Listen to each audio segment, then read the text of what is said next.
할렐루야. 성경의 인물들 중에서 아마 가장 인기 있는 사람을 꼽으라고 한다면 요셉일 겁니다. 믿음도 좋으면서 총리까지 지내는 출세한 사람이잖아요. 그래서 자녀의 이름을 요셉이라고 짓기도 합니다. 하지만 요셉의 삶을 가만히 보면 사실 그렇게 따라가고 싶은 삶은 아니에요. 평탄하거나 평온한 인생이 아니었습니다. 오히려 요셉의 삶을 보면 이런 질문이 나와요. 하나님, 왜 침묵하십니까? 하나님, 도대체 어디에 계신 겁니까? 이 창세기 안에 있는 요셉의 이야기를 읽고 있는 당시 이스라엘 사람들도 마찬가지 질문을 했을 겁니다. 바벨론 포로로 있으면서 하나님은 왜 우리 민족이 저 이방 민족에게 짓밟히고 있을 때 침묵하셨는가? 그때 하나님은 어디에서 무엇을 하시는 것일까? 이런 질문을 하게 됐을 겁니다. 근데 이 질문은 오늘도 우리가 동일하게 하는 질문이죠.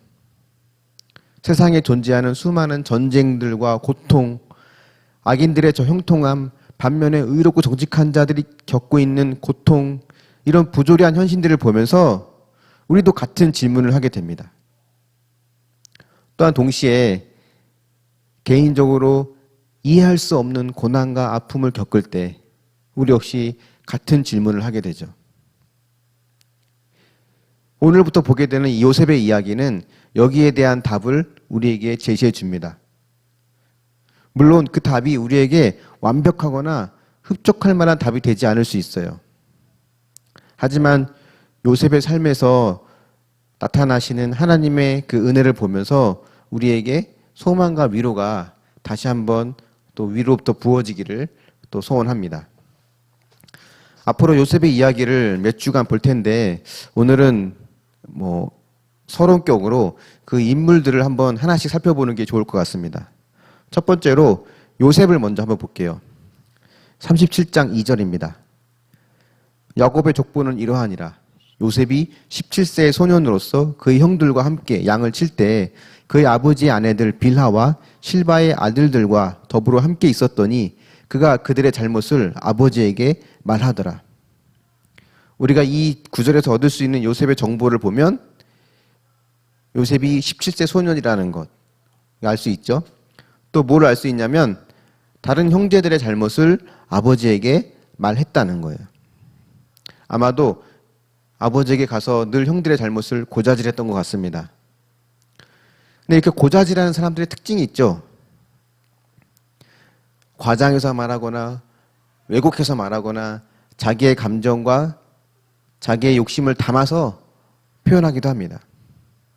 근데 실제로 이 본문에 나와 있는 잘못을 아버지에게 말한다라고 하는 여기에 사용된 히브리어 단어는 주로 거짓말이 담겨있는 어떤 부정적인 뉘앙스를 나타낼 때 그때 자주 쓰는 말입니다.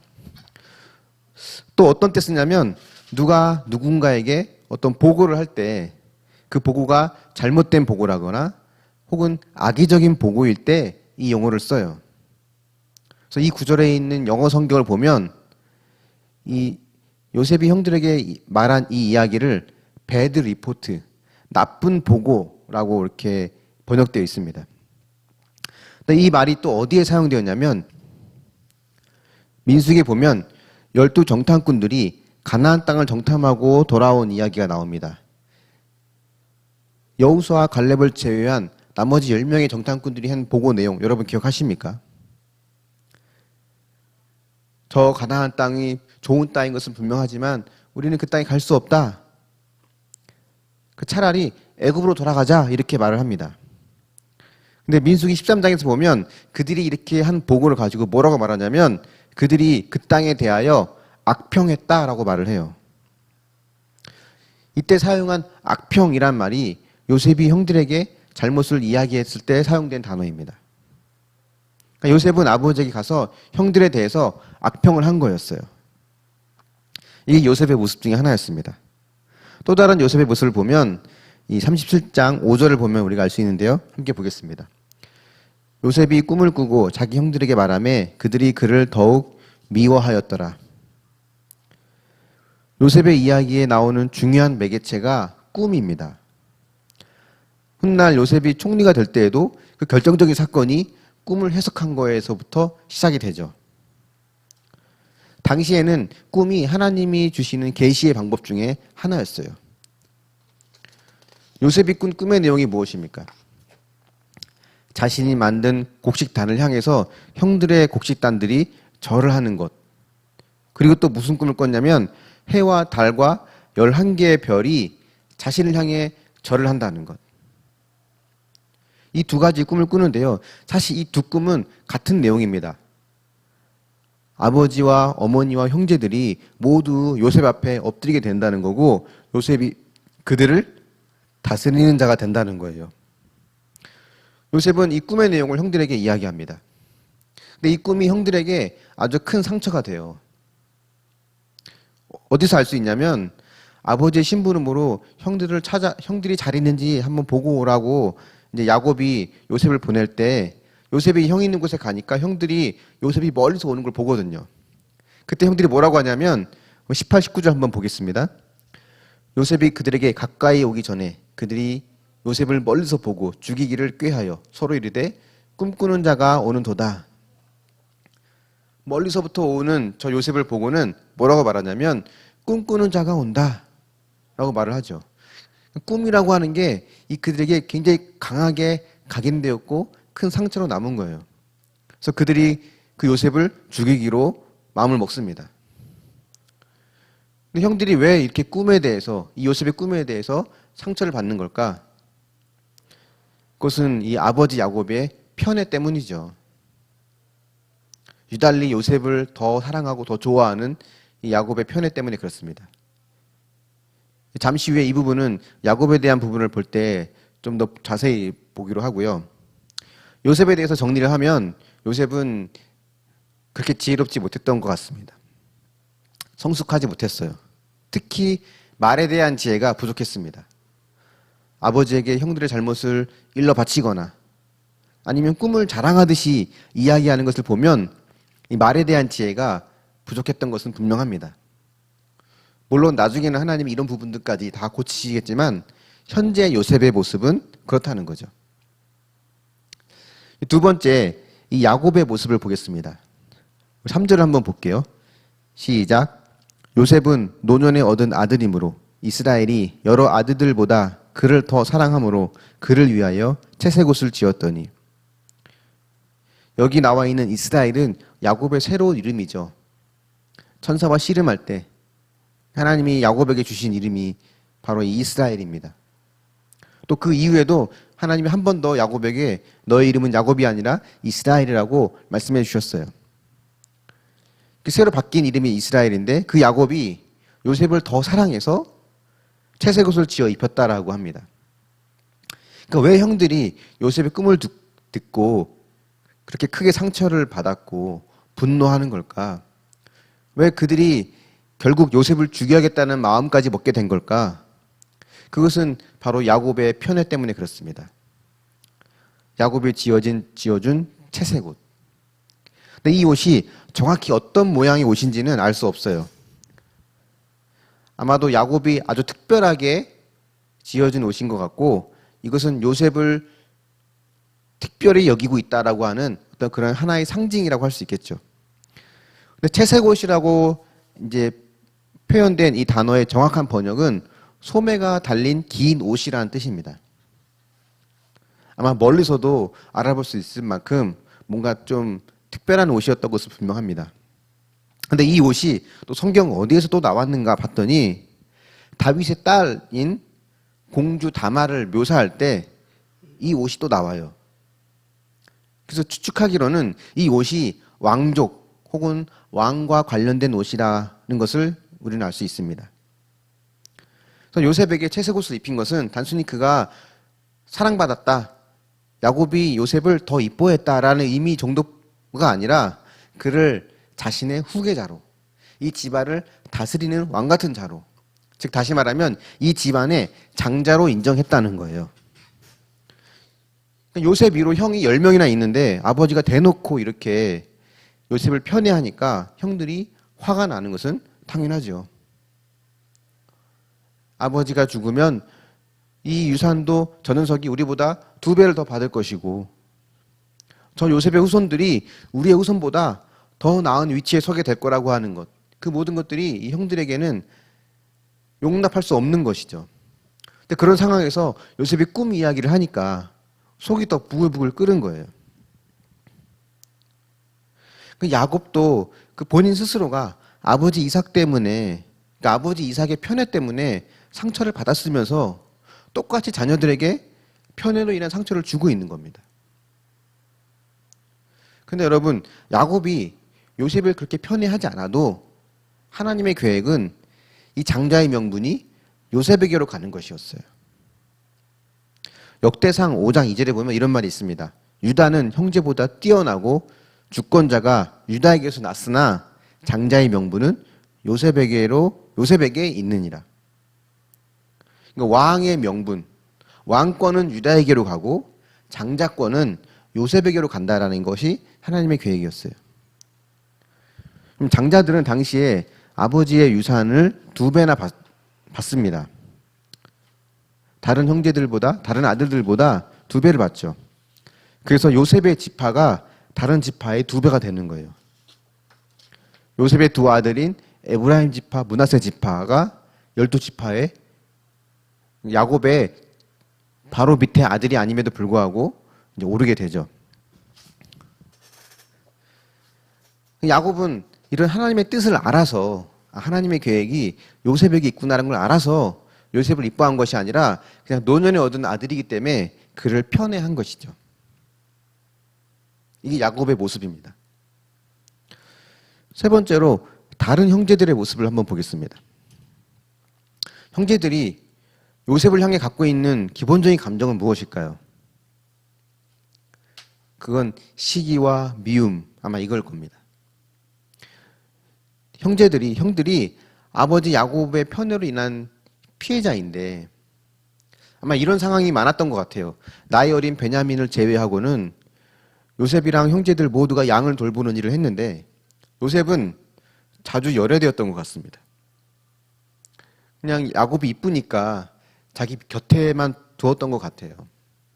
그래서 하루는 형들이 세겜 땅에 가서 양을 치고 있었는데 야곱은 그 형들이 세겜 땅에 가고 있다는 것을, 거기서 양을 친다는 것이 좀 불안했던 것 같습니다. 왜냐하면 세겜 땅에서 얼마 전에 큰 사건이 있었거든요. 야곱의 딸 디나가 세겜 족장의 아들에게 성폭행을 당한 거예요. 그래서 레위와 시므온이 세겜 족속들과 거짓으로 화친을 맺죠. 세겜 족속들이 야, 이왕 이렇게 된 거 우리 서로 두 사람을 결혼시키고 또 우리와 니네가 서로 결혼하고 또 거래도 하면서 사이좋게 지내자 이렇게 말을 합니다. 자, 시므온과 레위가 좋다, 우리도 그렇게 하겠다라고 하면서 조건을 겁니다. 우리는 할례를 받지 않은 사람들과는 상종할 수 없으니 너희는 할례를 받으라는 거예요. 그래서 세겜의 모든 남자들이 다 할례를 받습니다. 그 할례를 받고 그들이 고통 가운데 있을 때 이 시므온과 레위 두 사람이 건너가서 세겜 족속의 모든 남자들을 다 칼로 죽이죠. 야곱이 두려워서 그 지역을 떠나거든요. 근데 그 세겜 땅에 그 아들들이 양을 치러 갔으니까 야곱이 불안했겠죠. 그래서 요셉을 보내서 형들이 잘 있는지 안전한지를 확인합니다. 근데 요셉을 만난 형들은 저 멀리서 온 요셉을 보자마자 이렇게 말하는 거예요. 꿈꾸는 자가 오는도다 라고 하고는 그 마음속에 요셉에 대한 미움이 또 올라오고 또 실제로 그 요셉을 죽이려고 했습니다. 물론 결국 그들이 직접 죽이진 않고 다른 나라의 노예로 팔았지만 당시 그 형들의 마음은 이 요셉에게 겁만 주거나 한번 이 녀석 버릇을 고쳐놓자 이 정도가 아니라 진짜 죽여서 없애자는 것이었어요. 요셉의 꿈대로 되지 못하게 하는 길은 죽여 없애는 것이 가장 확실하잖아요. 근데 왜 형들은 죽이지 않았을까요?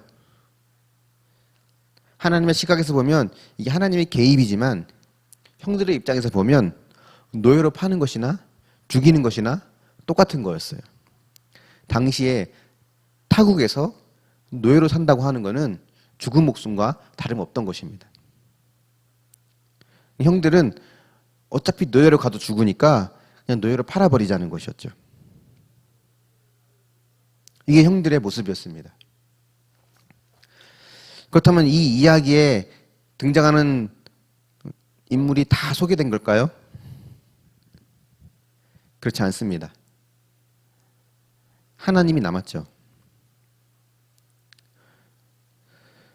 네 번째로 하나님에 대해서 좀 보려고 하는데요. 이 요셉의 전반적인 스토리에 보면 하나님은 직접적으로 등장하진 않으세요. 야곱의 이 편애 때문에 그 아들들의 마음이 갈기갈기 찢어지고 요셉을 향한 증오의 마음으로 가득 차 있는 그 상황에서도 하나님은 그 모든 잘못된 상황을 내버려 두십니다. 요셉의 형들이 요셉의 옷을 찢고 벗기고 그를 구덩이에 집어넣을 때에도 또 그렇게 타국으로 노예로 팔아버릴 때에도 하나님은 그 모든 상황 속에 개입하지 않으신 것처럼 보여요. 그냥 내버려 두시고 지켜만 보시는 겁니다. 사실 요셉과 형들은 만날 수 있는 상황이 아니었어요. 야곱이 있는 곳에서 세겜 땅까지 거리가 약 80km였습니다. 그러니까 요셉이 형들의 안부를 알아보기 위해서 이제 간 곳이 80km 떨어진 곳이에요. 80km면 제가 지도로 한번 봤거든요. 여기부터 80km 거리라고 한다면 동쪽으로는 거의 원주까지 이제 해당이 되고요. 북쪽으로는 저 개성, 남쪽으로 보니까 저 청주 국제공항 있는 데가 약 80km 거리더라고요. 그 먼 거리를 심부름을 온 거죠. 근데 와 보니까 이미 형들은 다른 곳으로 가고 없었어요. 그래서 요셉이 형들이 잘 있는지 궁금해서 여기저기 형들을 찾아 방황하고 있으니까 어떤 사람이 와서 요셉에게 말을 겁니다. 그게 15절부터 17절이에요. 한번 볼게요. 시작. 어떤 사람이 그를 만난지 그가 들에서 방황하는지라. 그 사람이 그에게 물어 이르되 내가 무엇을 찾느냐. 그가 이르되 내가 내 형들을 찾으오니 청하건대 그들이 양치는 곳을 내게 가르쳐 주소서. 그 사람이 이르되 그들이 여기서 떠났느니라. 내가 그들의 말을 들으니 도단으로 가자 하더라 하니라. 요셉이 그 형들의 뒤를 따라가서 도단에서 그들을 만나니라. 형들을 찾아서 80km를 왔는데 못 찾고 헤매고 있으니까 누가 와서 말을 걸어요. 뭘 찾고 있냐고. 아마 오지랖도 굉장히 넓은 사람인 것 같습니다. 형을 찾고 있다고 하니까 마침 그 사람이 또 내가 형들이 하는 말을 우연히 들은 사람인 거예요. 내가 들었는데 자기들끼리 얘기하는 걸 들었는데 도단으로 가자고 이야기하더라. 이렇게 요셉에게 말을 하는 겁니다. 여러분 이상하지 않습니까? 먼 거리를 와서 헤매고 있을 때 어떤 오지랖 넓은 사람이 와서 하필 요셉에게 먼저 말을 걸 수 있는 확률이 얼마나 될까요? 근데 그렇게 말을 건 사람이 어떤 사람이었냐면 형들이 하는 말을 우연히 들었고 그것을 기억하고 있던 사람이었어요. 이게 맞아떨어질 확률이 얼마나 될까요? 그냥 우연인가? 우연치고는 이상하지 않습니까? 하나님의 인도하심인가? 하나님의 인도하심이라고 하는데 근데 그 결과가 어때요? 형들이 요셉을 죽이려고 했고 결국은 노예로 팔아버렸잖아요. 만약에 요셉이 이 오지랖 넓은 이 사람을 만나지 않았더라면 또 이 사람이 형들의 이야기를 듣지 못했거나 들었어도 기억하지 못했더라면 이것은 오히려 요셉에게 더 안전하고 잘된 일이라고 말할 수 있지 않을까요? 이거는 하나님이 단순히 요셉의 어려움에 침묵하셨다가 아니라 오히려 요셉을 더 어려운 일로 오히려 더 벼랑 끝으로 또 몰아가신 것이 아닐까 이런 생각이 듭니다. 우리도 이런 생각 가끔 들잖아요. 나의 이 고통과 이 아픔이 그냥 우연히 생겨난 것이 아니라 하나님이 나에게 일부러 이런 고통과 아픔을 주신 것인가? 하나님 도대체 나에게 왜 이렇게 대하시는 거고 내가 이런 고통 속에 있을 때 하나님 도대체 어디서 무엇을 하고 계신 걸까? 우리 이런 생각을 하기도 합니다. 이 요셉의 이야기에는 아브라함 때처럼 하나님께서 직접 나타나셔서 말씀해 주시거나 야곱 때처럼 천사의 모습으로 오셔서 씨름을 하거나 하는 그런 모습은 등장하지 않아요. 철저하게 뒤에 숨어 계신 분, 그 하나님으로 요셉의 이야기에는 하나님이 소개됩니다. 우리는 요셉의 이야기의 결론을 이미 알고 있습니다. 그래서 이 모든 상황이 요셉을 구원자로 세우기 위한 하나님의 인도하심이었다는 것을 우리는 알죠.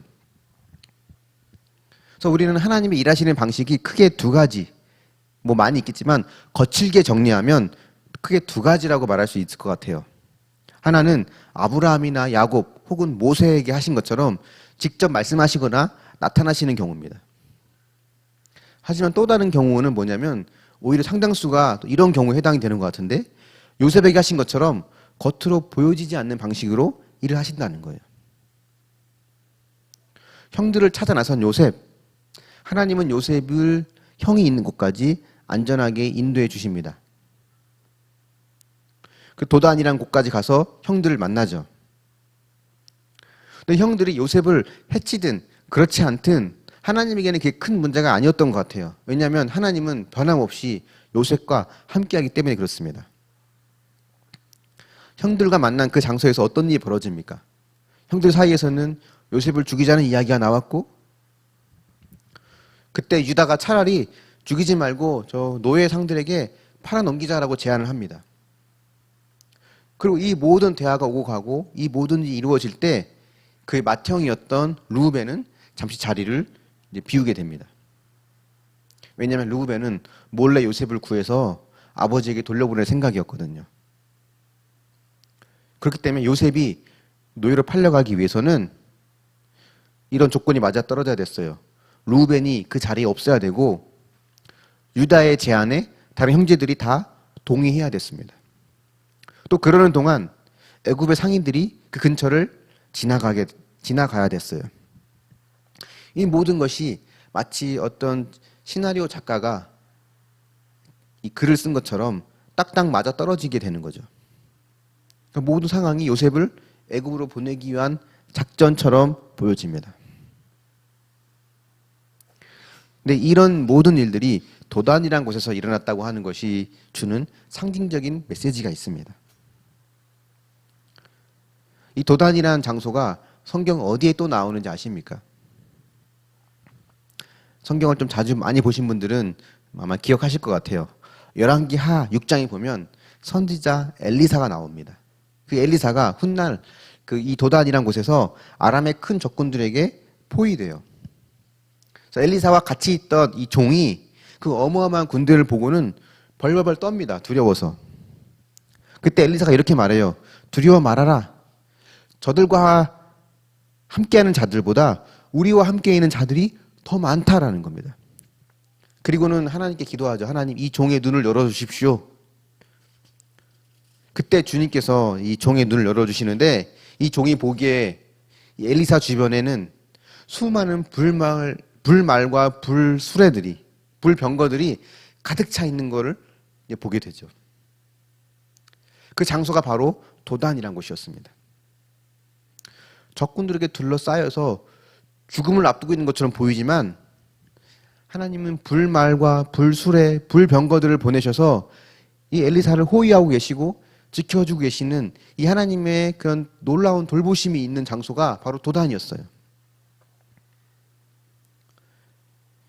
이 똑같은 장소에서 요셉은 엘리사나 그 엘리사의 종처럼 그런 환상을 보지는 못했습니다.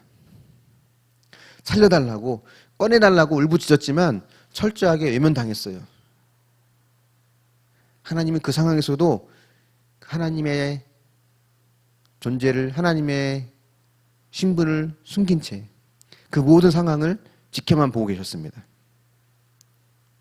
요셉의 눈에 천군천사가 호위하고 있는 것이 보였더라면 야곱의 꿈처럼 사닥다리 위로 천사들이 오르락내락하는 이런 환상이라도 보였더라면 요셉은 더 마음이 편했을 텐데 하나님은 그렇게 하지 않으셨습니다. 이 도단이랑 같은 장소에서 요셉처럼 철저하게 외면당할 수도 있고 또 몇백 년 후에 모습처럼 엘리사의 종처럼 하나님의 인도를 볼 수도 있습니다. 그러나 분명한 것은 내가 보고 느낄 수 있든 없든 변함없는 진리는 하나님은 이 모든 일 가운데 함께하고 계신다는 거예요. 여러분이 도단이라는 한복판에 놓여있는 상황 속에 있을 때 엘리사의 종처럼 하나님의 인도를 볼 수 있을 수도 있고 요셉처럼 외면당할 수도 있다는 거예요. 하지만 분명히 기억하십시오. 변함없는 것은 하나님은 이 가운데 함께 하신다는 겁니다. 여러분, 요셉, 야곱, 형제들, 이 가족들이요, 어느 누구도 제대로 된 사람은 없었습니다. 다 정상이 아니에요. 요셉을 보세요. 형들의 잘못을 부풀리고 왜곡해 가면서 악평을 쏟아 놓았습니다. 그리고 조금만 생각이 있는 사람이라면 내가 편애를 받는 입장에 있을 때는 말 조심하고 행동 조심을 하게 되는 게 상식이죠. 근데 그런 꿈 이야기를 자랑하듯이 떠벌리고 채색옷을 입고 다니는 요셉의 모습을 보면 요셉이 아직 한참 부족한 사람인 것은 분명합니다. 야곱은 또 어떻습니까? 자기 자신도 편애 때문에 상처를 입어놓고는 똑같이 편애로 다른 아들들에게 상처를 주고 있어요. 형제들은 어땠습니까? 시기와 미움에 사로잡혀서 동생을 죽이고 아버지를 속였죠. 이런 가정에 소망이 있을까요? 하지만 하나님은 이 가정을 하나님의 구원의 통로로 사용하길 원하셨어요. 이 가정을 통해 일하길 원하셨습니다. 그리고 그 중심에는 요셉이 이 일에 쓰임받길 원하셨어요. 하나님은 형들을 통해 요셉을 애굽으로 보내신 겁니다. 물론 이렇게 됐다고 해서 형들의 그런 행동들이 잘한 거라고 말하는 것은 옳지 않습니다. 그 형들도 그들의 이런 죄악된 모습 때문에 큰 고통을 겪게 돼요. 가장 아름다운 모습은 어떤 것일 것 같아요? 가장 멋진 모습은 이거 아니겠습니까? 형들과 요셉이 사이좋게 지내다가 또 애굽으로 형들의 환송을 받으며 배웅을 받으며 축복을 받으며 애굽으로 건너가서 거기서 훈련받고 준비되어지는 것 아닐까요? 근데 상처와 아픔으로 병들어 있는 이 가족에게는 그런 일이 벌어질 수 없는 거예요. 중요한 건 이겁니다. 그럼에도 불구하고 하나님의 계획은 차질 없이 완벽하게 이루어진다는 거예요. 하나님은 어디에 계신가? 왜 하나님께서는 이런 악행이 벌어지도록 내버려 두시는 걸까? 요셉의 스토리는 우리에게 여기에 대한 약간의 답을 줍니다. 하나님은 아무것도 하지 않은 것이 아니라는 거예요. 하나님은 그 자리에 안 계신 것이 아니라는 겁니다.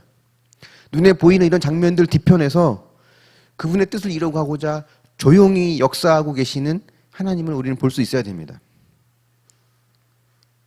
하나님의 선하신 방향과 뜻이 아니라 할지라도 비록 우리의 잘못된 행동들 때문이라 할지라도 그 행동들조차도 하나님은 구원의 계획을 이루는데 사용하실 수 있다는 거죠.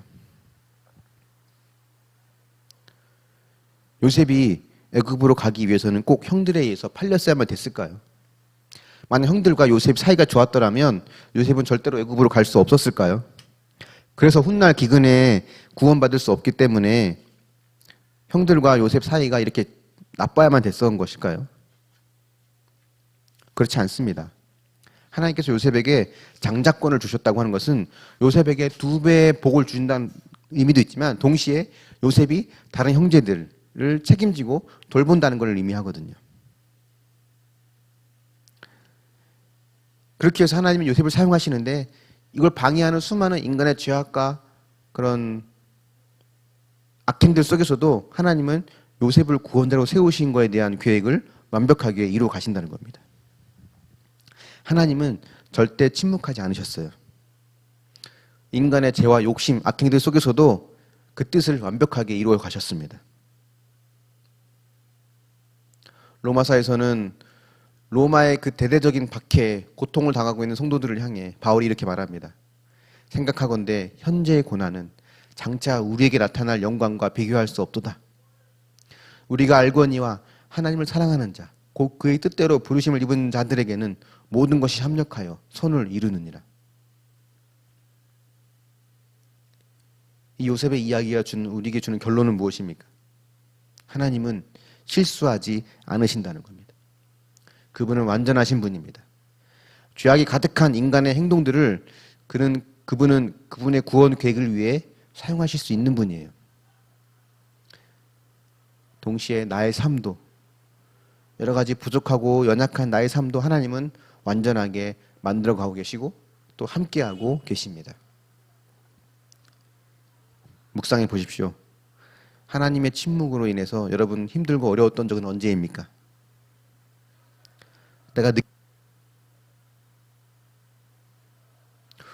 말씀의 결론을 맺어보겠습니다. 훗날 구원자로 예정된 이 요셉, 그가 참된 구원자로 쓰임받기까지는 견뎌야 할 시험이 있었습니다. 하나님의 침묵이 있었고 형들의 배신이 있었고 억울한 옥살이도 있었습니다. 이런 고통과 고난 속에서 과연 하나님은 신뢰할 수 있는가? 그럼에도 불구하고 변함없이 자기 자리를 지키면서 인내할 수 있는가? 요셉은 이 시험들을 통과해야만 됐습니다. 여러분, 그로부터 수천 년 후 훗날 요셉과 같은 구원자로 세워진 한 분을 우리는 알고 있습니다. 그분도 하나님의 침묵을 견뎌야 했어요. 주님, 이 고통의 잔을 내게서 거두어 주십시오. 이 기도에 대한 하나님의 응답은 침묵이었습니다. 거절이었어요.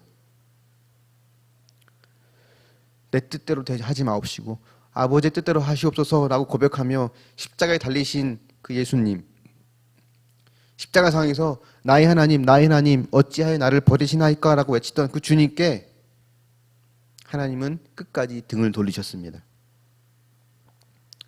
하지만 그 모든 과정이 부활과 영광을 위해 필요한 길이었어요. 그 길을 통해 주님은 영원한 우리의 구원자가 되어 오셨습니다.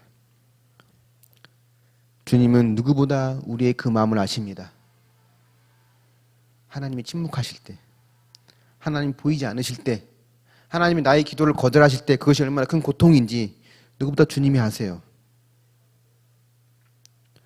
요셉의 승리는 단순히 그가 마지막엔 출세했다더라, 해피엔딩으로 끝났다, 그것이 아닙니다. 지금의 고통과 고난 속에 보이지 않는 하나님, 그 하나님은 그 상황 속에서도 변함없이 함께 하셨고 앞으로도 함께 할 거라고 하는 그 이야기예요.